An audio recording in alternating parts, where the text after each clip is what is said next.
हरियाणा में 1 अप्रैल से बंद होंगे गैर मान्यता प्राप्त प्राइवेट स्कूल। हरियाणा में बगैर मान्यता के संचालित हो रहे स्कूलों पर गाज गिरने वाली है। बगैर मान्यता के चल रहे प्राइवेट स्कूल अब बच्चों के दाखिले नहीं कर पाएंगे। प्राइवेट स्कूलों को जिस कक्षा तक की मान्यता मिली हुई है, सिर्फ उसी कक्षा तक दाखिले की अनुमति मिल सकती है। अवैध रूप से संचालित सभी स्कूलों की सूची अखबारों में प्रकाशित होगी, जिससे अभिभावक इनमें अपने बच्चों के दाखिले न कराएं। हरियाणा डीजीपी ने होली के त्यौहार को शांतिपूर्ण तरीके से मनाने के लिए की अपील। होली के पावन पर्व के अवसर पर प्रदेश में कानून व्यवस्था बनाए रखने को लेकर पुलिस महानिदेशक शत्रुजीत कपूर ने सभी वरिष्ठ पुलिस अधिकारियों को आवश्यक निर्देश जारी किए हैं। इन निर्देशों में आम जन की सुरक्षा को प्राथमिकता दी गई है, ताकि लोग शांतिपूर्ण तथा सौहार्दपूर्ण तरीके से होली के पावन पर्व का आनंद ले सके। डीजीपी ने कहा कि धार्मिक स्थलों पर रंग फेंकने, शराब पीने के बाद दुर्व्यवहार करने, छेड़छाड़ करने, जबरदस्ती डोनेशन लेने और ध्वनि प्रदूषण जैसी संभावित समस्याओं को देखते हुए दिशा निर्देश जारी किए गए हैं। रेल यात्रियों को मिली बड़ी सौगात। अब स्टेशन पर लगे QR कोड को स्कैन करते ही बुक हो जाएगा टिकट।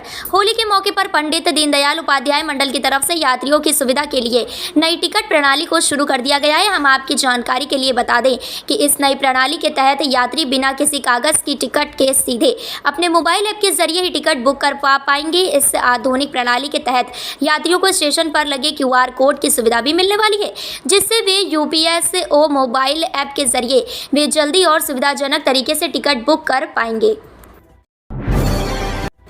कैंडिडेट अगर वोट के बदले नोट देते पकड़े गए तो उनकी खैर नहीं। यदि कोई व्यक्ति अवैध रूप से नकदी ले जाकर उसका प्रयोग चुनाव में मतदाताओं अथवा किसी अन्य व्यक्ति को रिश्वत या प्रलोभन के उद्देश्य से करता है, तो इस धनराशि को संबंधित प्रत्याशी के चुनावी खर्च के खाते में जोड़ने के साथ साथ उस पर आपराधिक मुकदमा भी दर्ज कराया जाएगा। इस संबंध में सहायक खर्च पर्यवेक्षक, फ्लाइंग स्क्वाड टीमों, स्टैटिक सर्विलांस टीमों, वीडियो सर्विलांस टीमों, वीडियो व्यूइंग टीमों, अकाउंटिंग टीमों, MCMC तथा एक्सपेंडिचर मॉनिटरिंग सेल के अधिकारियों कर्मचारियों को निर्देश दिए गए हैं। हरियाणा में 4 दिन बारिश का अलर्ट, हवाएं भी चलेंगी। 20 जिलों का तापमान 30 पार। हरियाणा में आज से एक पश्चिमी विक्षोभ के एक्टिव होने से मौसम में बदलाव देखने को मिलेगा। कई इलाकों में बादल छाएंगे, जबकि कई जगह हल्की बारिश या बूंदाबांदी होने के आसार हैं। मौसम वैज्ञानिकों का कहना है कि 27 मार्च से फिर 2 दिन हल्की बारिश के आसार बन सकते हैं। प्रदेश में पिछले 24 घंटे में दिन के तापमान में 3 डिग्री तक बढ़ोतरी हुई है। प्रदेश में अधिकतम टेम्परेचर में 6 डिग्री की बढ़ोतरी के साथ 37 डिग्री रिकॉर्ड किया गया है। यमुनानगर सहित 11 जिलों में पंपों पर पेट्रोल डीजल भरेंगे कैदी। प्रदेश की 11 जेलों में सलाखों के पीछे बंद कैदी बंदी जल्द ही वाहनों में पेट्रोल डीजल भरते हुए नजर आएंगे। प्रथम चरण में इसकी शुरुआत धर्मनगरी कुरुक्षेत्र से हो चुकी है। वहीं अब अन्य 11 जेलों की बारी है। इनमें यमुनानगर जेल के कैदी बंदी भी शामिल हैं। जानकारी के अनुसार पायलट प्रोजेक्ट के तहत जेलों के बाहर पेट्रोल डीजल एवं CNG पंप स्थापित होंगे। इससे जहां कैदियों बंदियों को स्वावलंबी बनने का मौका मिलेगा, वहीं सरकार के खजाने में राजस्व भी बढ़ेगा। हरियाणा में लोकसभा चुनाव से पहले Bhajpa IT cell active. Rohtak में ट्रेनिंग के बाद रोज 4 घंटे काम। भाजपा का IT सेल वैसे तो हमेशा सक्रिय रहता है, पर लोकसभा चुनाव के मद्देनजर इसकी गतिविधियां 3 गुना तक बढ़ गई हैं। हरियाणा भाजपा की IT सेल के टॉप लीडर 15-16 घंटे तक लैपटॉप, टैबलेट व मोबाइल पर ऑन स्क्रीन रहते हैं। वे फील्ड की टीम को दिए गए टास्क की समीक्षा करते हैं। सेल के एक पदाधिकारी की माने तो फील्ड में पार्टी कैडर के करीब 3,500 कार्यकर्ता IT सेल से जुड़कर रोज 4 घंटे काम कर रहे हैं। चंडीगढ़ आंगनबाड़ी में निकली क्लर्क के पदों पर सीधी भर्ती। अगर आप बेरोजगार हैं और नौकरी की तलाश कर रहे हैं तो हमारी यह खबर आपके लिए ही है।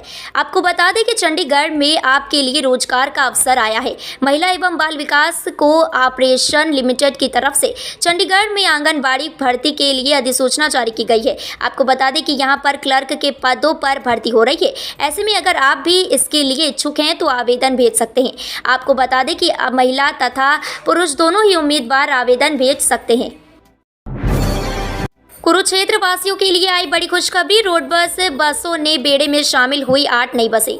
यदि आप भी हरियाणा रोडवेज की बसों में सफर करते हैं तो आज की यह खबर आपके लिए। हरियाणा रोडवेज विभाग की तरफ से हर साल बेड़े में नई बसों को शामिल किया जा रहा है। हाल ही में आई खबर के अनुसार कुरुक्षेत्र डिपो में भी 8 नई बसों को शामिल किया गया है। अब यात्रियों को पहले से बेहतर सुविधा का लाभ मिलने वाला है।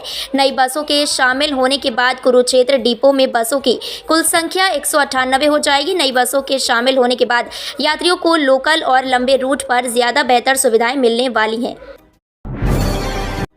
कौशल रोजगार निगम के अधीन हो सकते हैं ये कर्मचारी। हरियाणा के सरकारी स्कूलों में कार्य कर रहे 4200 कंप्यूटर शिक्षकों और लैब सहायकों को अब प्रदेश सरकार हरियाणा कौशल रोजगार निगम के अधीन कर सकती है। इस प्रकार की कई खबरें भी सामने आ रही हैं।